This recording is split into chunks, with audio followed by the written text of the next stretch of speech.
බෙහෙවින්ම ස්තුතියි ඔබතුමන්ටත් කාලය ඉක්ම යමින් පවතින අපට නවතා ගන්නට නොහැකි එකම දෙය.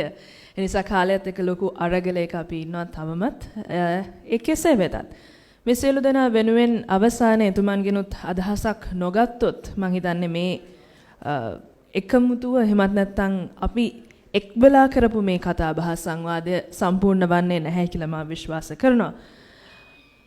I'm going to cordially invite Dr. Pakimuthi Sawaranamuthu to give the concluding remarks for the evening. Let's give a warm round of applause.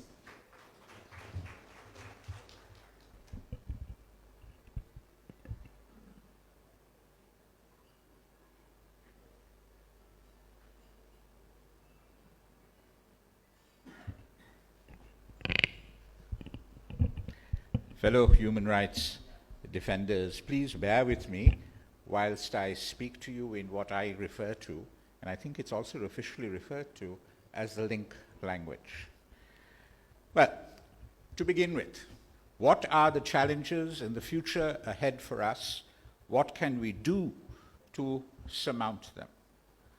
Well, as is often the case, that depends entirely on who is posing those challenges, who is responsible for them, and who, in effect, as civil society activists, we have to engage with in the main.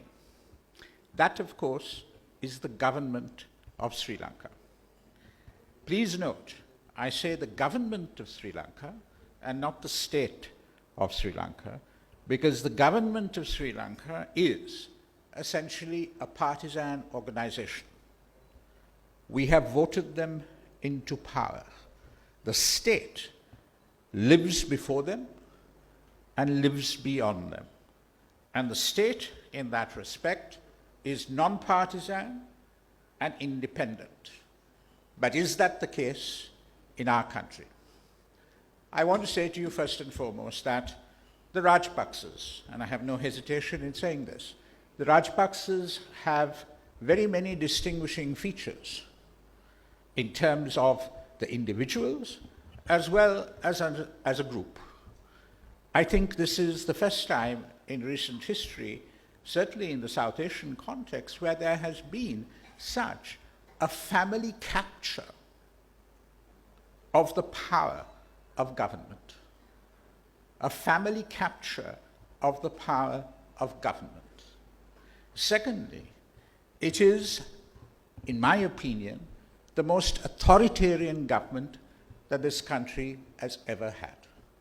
And why I say that is because it is only interested in putting forward a member of the family to take the highest post in the land, the executive presidency, and then move from that point to expand and consolidate power in that office.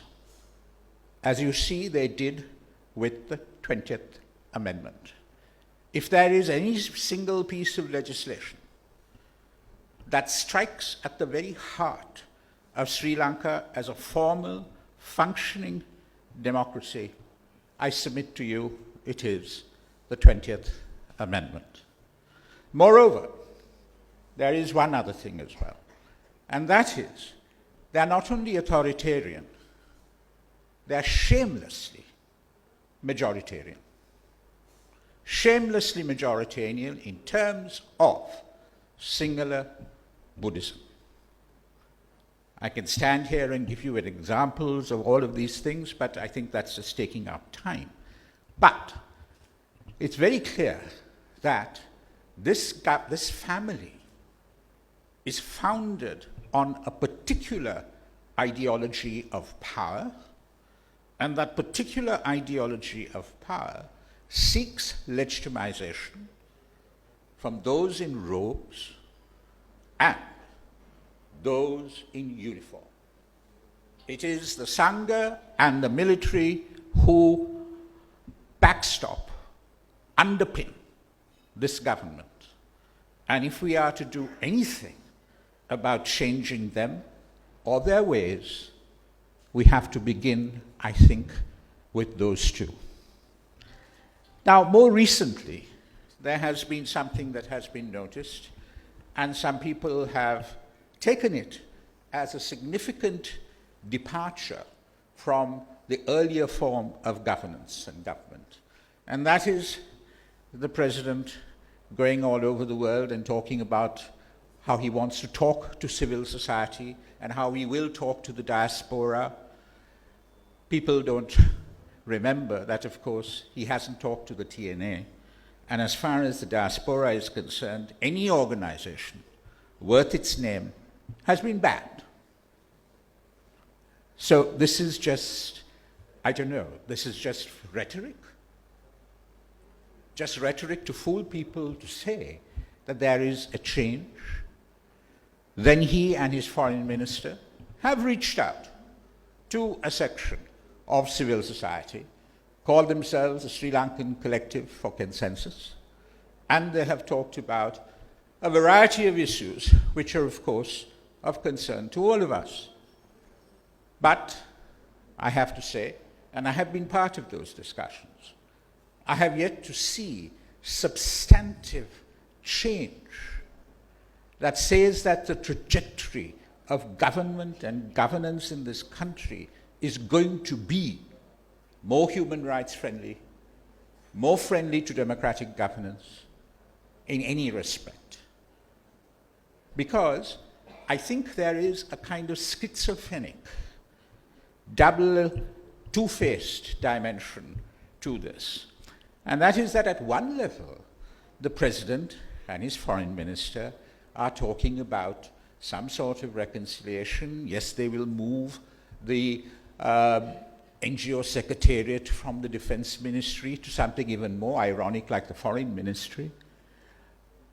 And at the same time, though, whilst making all of these statements, they will appoint Gnanasara Thero as the head, the chairperson of a task force to look at one country, one law.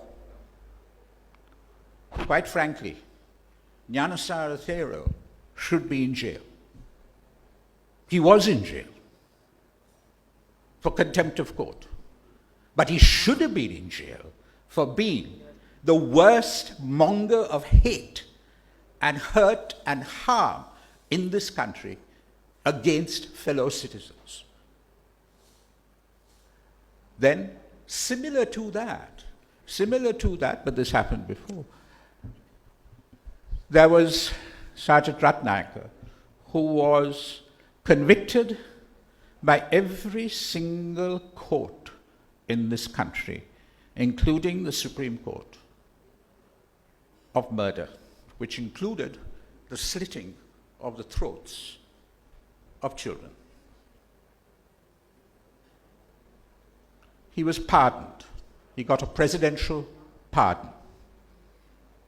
Now I ask you, if the demands of a certain section of our population is for accountability, for things as serious as war crimes and crimes against humanity, and they say, yes, we want internationals to sit on those tribunals, because that is the only way we will find out that those tribunals are doing what they ought to do in the way that they ought to do it. What is the point in saying that our courts are good enough to deal with this if they give a verdict which the government of the day does not like? The man is pardoned. What is justice as a consequence? That brings me to the other point, and that is that the ways laws are made in this country, particularly under this regime, is absolutely shameful. There is no recognition or regard for due process. And as a consequence, there was a time when we didn't actually know what was in the 19th Amendment, in the 20th Amendment. Is this the way that laws are to be made in the oldest democracy in Asia? People have spoken, again, about how the powers of the police have passed to the army. The distinction between the two, which is again fundamental in any democracy. The police is not a security force. The police is not a security force. But with that blurring of the distinction between the two forces, we arrive at a situation in which whenever there is a problem, whenever there is an issue, the army is put forward to deal with it, and the Sangha will either sing their praise or remain silent. Where was the voice of the Sangha with regard to, the voice of the Sangha with regard to reconciliation? Please correct me if I'm wrong. Is there a single high priest who has come and talked about reconciliation to the country at large? No. Where is the Sangha today on International Human Rights Day? Where was not just the Sangha, but all right-thinking people in this country when the Muslim community in particular was told that they could not bury, as is their custom, the bodies of their loved ones who died of COVID? Why was that stubborn refusal made with regard to burial? Why? Because at the end of the day, this government is racist in that respect. People from the North and East have spoken about the threat and intimidation that they live under. It is a threat and intimidation that frames the very society that they live in and that they have to function in. So what do we do? What do we do? I just want to quickly tell you that as we speak, as we all know, we are through an incredible economic crisis. This country could go bankrupt. Now, when that economic crisis manifests itself, perhaps people might come out onto the streets. There were 6.9 million who voted for Gotabaya Rajapaksa. They must be considerably miffed, to say the least. When they come out onto the streets and when they take what they say about the government onto the streets, what they say about the government in social media onto the streets, what is the reaction of this government going to be? I suggest to you that if it comes to that, and it could, they will send out the armed forces. And you know what would happen when they do that. You know what would happen when they do that. On the other hand, we are too small a country to concern others, and they can throw us crumbs, if you like, of $1 billion now and then $1 billion 6 months later to pull us out of our debt repayment. And then when that happens, over a period of time, the president will dissolve parliament and go to the people and say, look, everyone was telling us that we were going to go broke, completely broke, that we were going to go bankrupt. But it didn't happen. The central bank governor will be smiling and saying, look, it didn't happen. I told you it won't happen. So then what happens?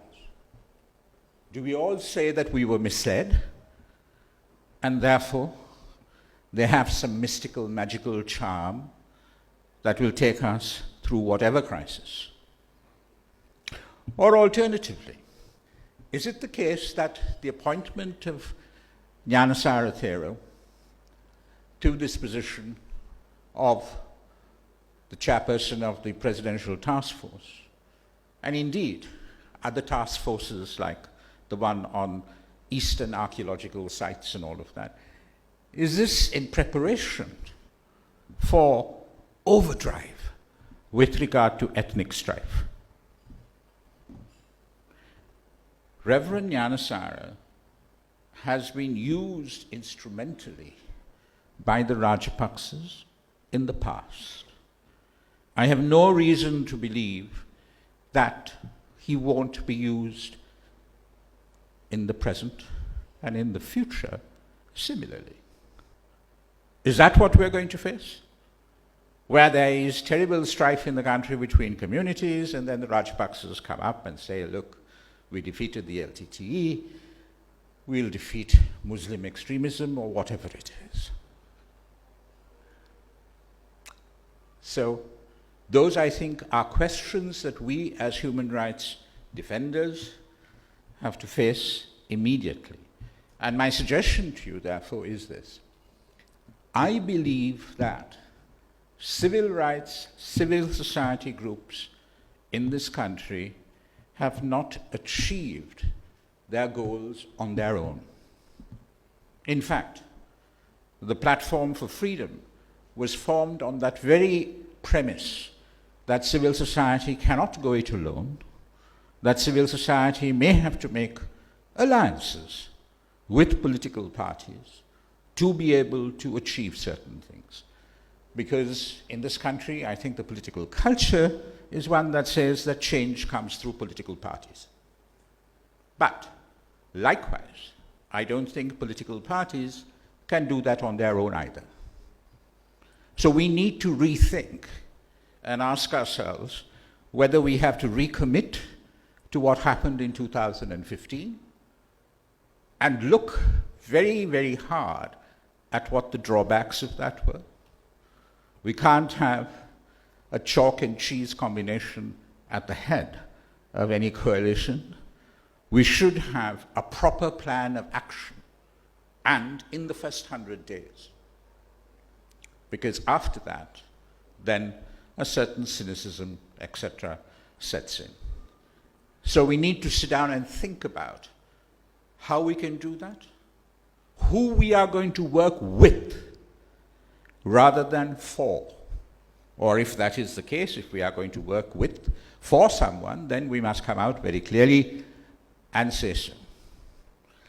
But in addition to that, overarchingly, apart from the present political situation, we also have to think about where human rights matters in terms of other areas that have hitherto been neglected or ignored, but nevertheless are tremendously important. We have focused on civil and political rights. We have talked about economic and social rights. And I think we need to look at the integration of those two in terms of our activism as well. Because from farmers, from trade unionists, from teachers, to all of those people, a kind of Pancha Balavegaya, I suppose, if we are to reach out, we have to talk about the things that matter to them. We have to also get ourselves in sync with the international concern with regard to the environment. Environmental degradation has carried on apace in this country and needs to be checked, because it is allied to corruption, rank corruption as well. And corruption, of course, is the cancer that feeds on government and governance. So when we think about the kinds of policies, whether we're going to take the Constitutional Committee seriously and all of that, we need to think about it in an integrated fashion, in terms of what the knock-on effect of one emphasis is going to be on the other. We need to take the question of accountability and civil and political rights as seriously as we have done in the past, perhaps even more seriously. We can't let it up. We can't let it go. Internationally, it is an issue, and we can't have something that's so integral and fundamental to life in Sri Lanka being a concern or a major concern abroad in relative terms rather than at home. So I appeal to you to think about what the immediate challenge is, what the longer-term future challenge is. There are some who believe that one must engage with government. But can you engage with government when government is being deceitful?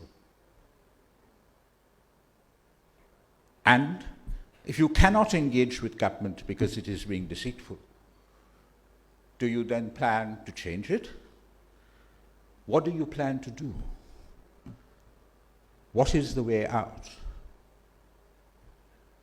That, I think, at the end of the day, is the key question that we have. If we set them a new human rights agenda based upon the integration of civil and political rights with economic and social rights, and bring in the new issues like the environment, I think we may well be on the path to greater success than before, because the world too is turning in that direction, and we should not be left behind. Thank you.